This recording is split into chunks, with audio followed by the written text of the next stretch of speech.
TV Gesto, Saber e Emancipação, um canal a serviço das lutas pela justiça social.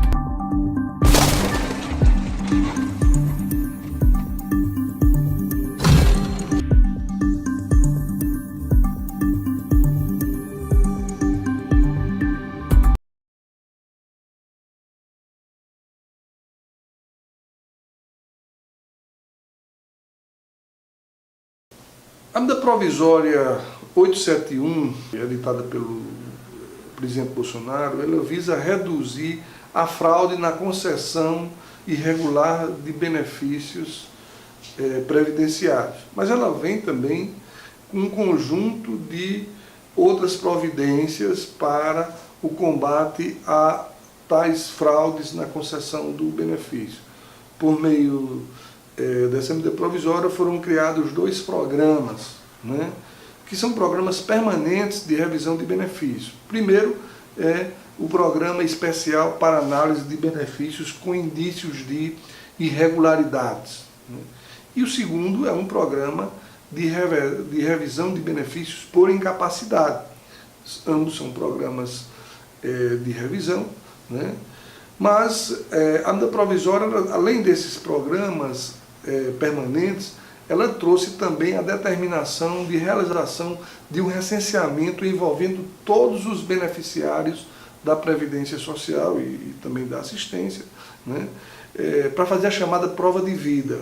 Ela criou ainda 2 espécies de bônus, uma para os supervisores e médicos peritos no valor de R$ 61,72 por perícia médica de incapacidade realizada e outra no valor de R$ 57,00 para os analistas e os técnicos do Seguro Social, e que são bônus pagos em decorrência do cumprimento de metas ou mesmo da realização de mutirões para revisão dos benefícios. Bom, mas a provisória ainda ela reduziu de 30 dias para 10 dias o prazo que o beneficiário tem para apresentar qualquer impugnação contra a decisão do INSS em matéria de concessão de benefícios previdenciários.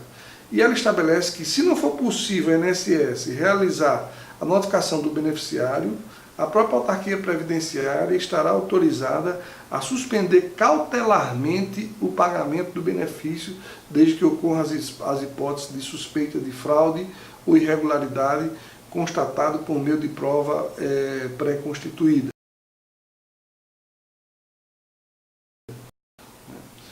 Sim, como regra geral, todavia a ênfase é dada à revisão dos processos com indícios de irregularidade e aqueles processos que também apresentam um suposto acúmulo indevido de benefícios, desde que indicado pelo Tribunal de Contas da União ou pela Corregedoria Geral da União, desde que haja aí uma prova de que há um pagamento indevido, desde que haja uma força-tarefa que indique que aquele benefício ele foi concedido, mas há indício de irregularidade.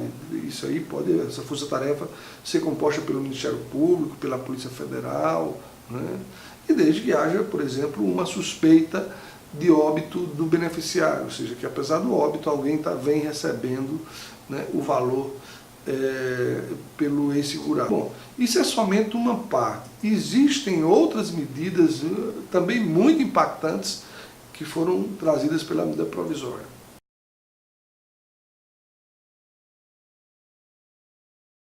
Bem, ela adota medidas em relação ao auxílio-reclusão, à pensão por morte, à aposentadoria rural, ela institui um prazo decadencial, ou seja, um prazo para o beneficiário solicitar o benefício sob pena de perder integralmente o direito ao benefício.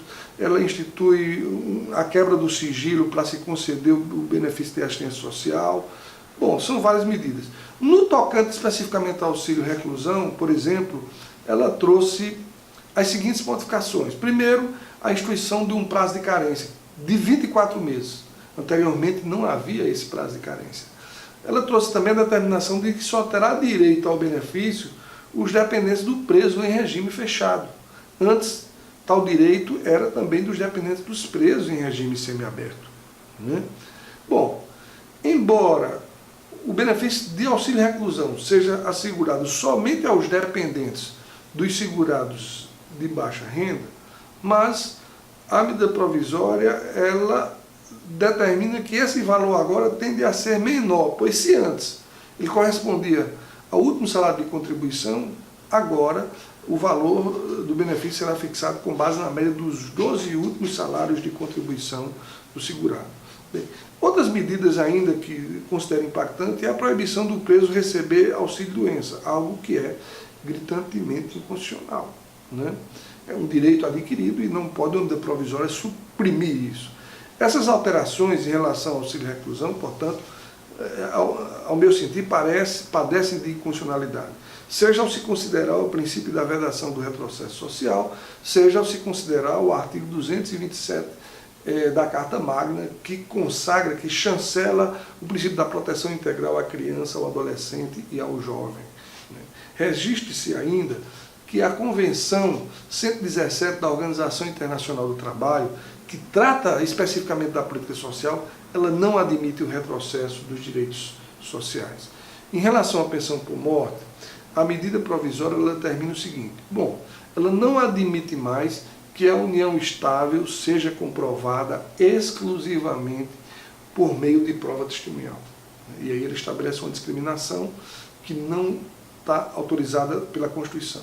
Ela ainda cria uma prescrição de 180 dias para os filhos menores receberem o benefício de pensão retroativamente à data do óbito.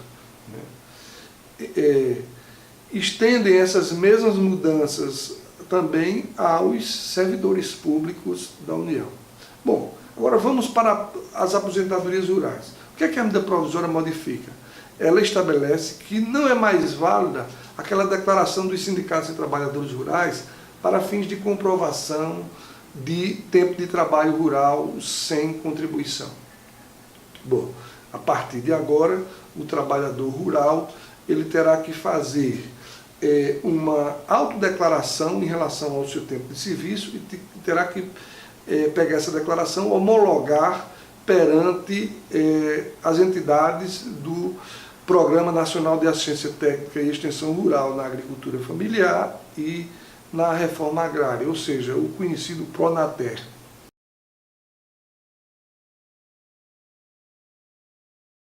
Na realidade, a medida provisória alterou a redação do artigo 103 da Lei de Benefícios para criar um prazo de validade para o direito adquirido ao benefício. À partida, vislumbro que a assessoria ou auxiliar que deu algumas sugestões na redação dessa medida provisória 871 nem sabia o que é direito adquirido e nem sabia ainda o que é um direito fundamental, e nem sabia que o direito fundamental é imprescritível.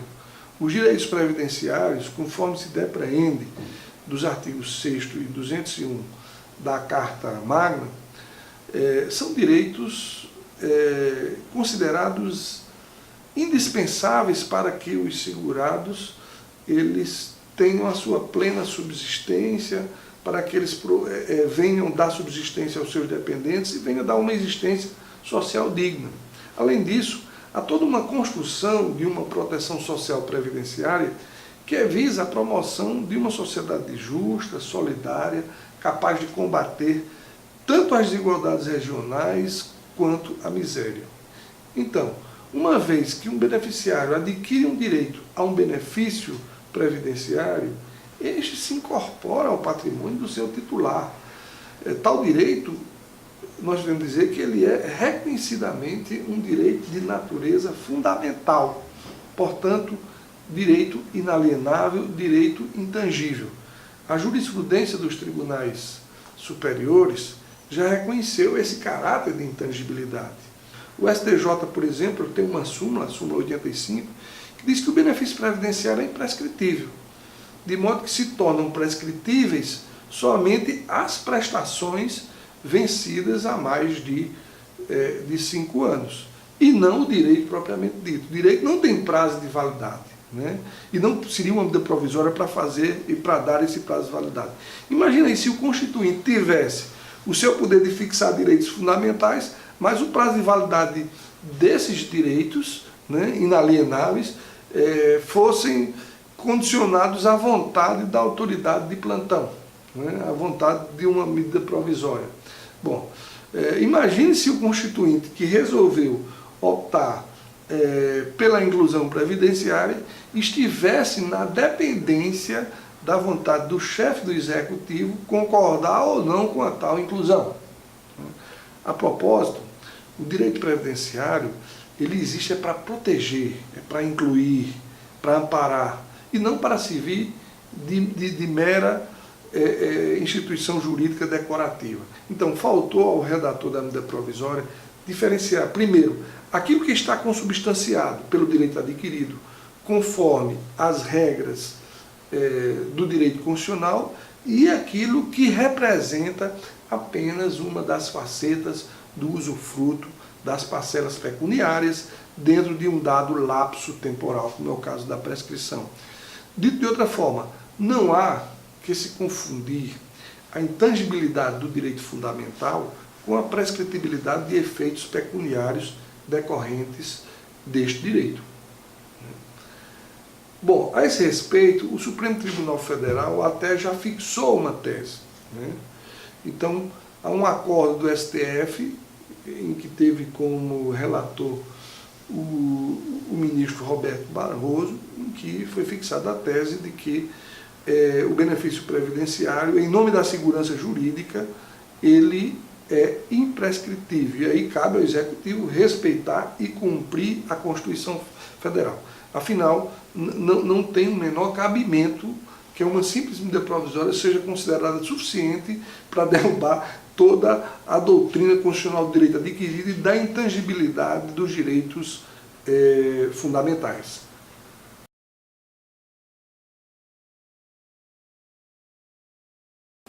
Bem, é louvável toda tentativa do gestor de evitar a fraude, né, e de zelar pela coisa pública.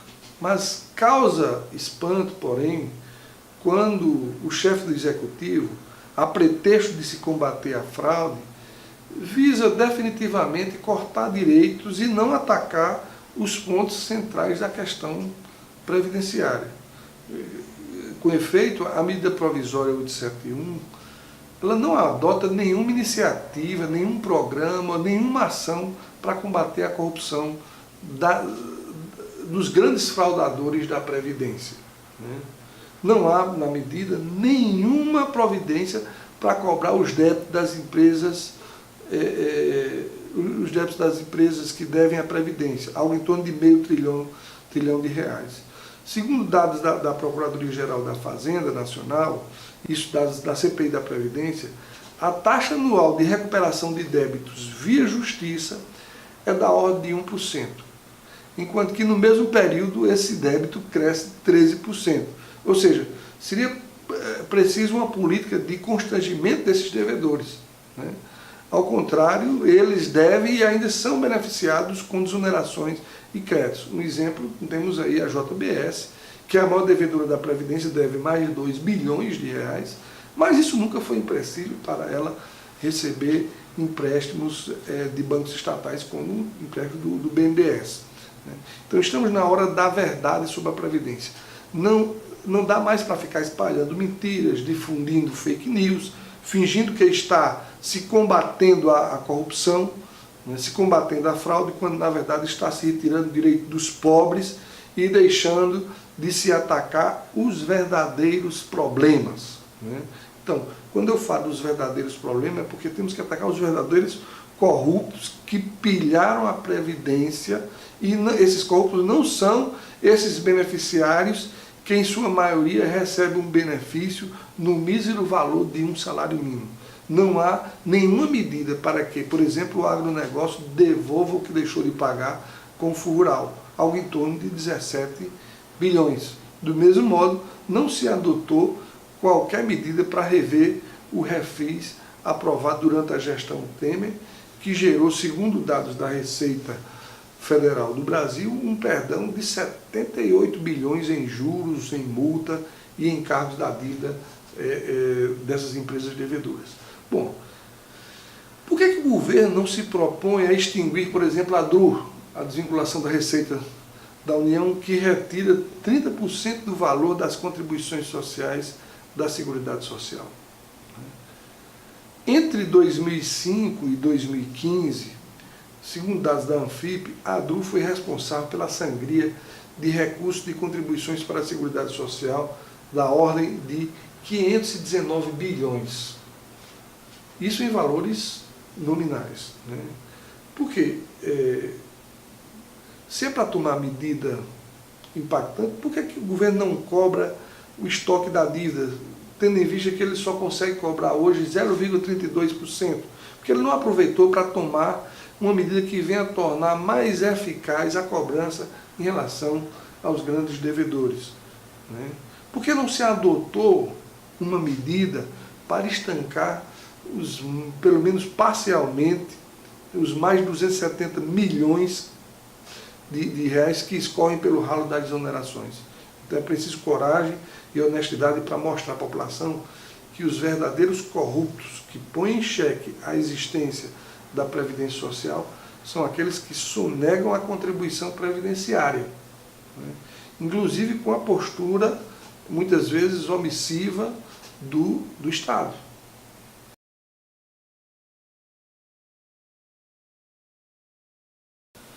Eu faço uma leitura de inquietação.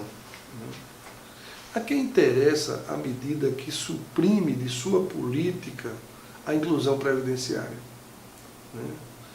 O que acontece quando você, embora de forma dissimulada, deixa subjacente para as pessoas que a Previdência Pública é uma teta sobre a qual milhões de preguiçosos e espertalhões estão mamando indevidamente e que tem muitos benefícios que, se fossem num sistema privado, não chegaria sequer a ser postulado?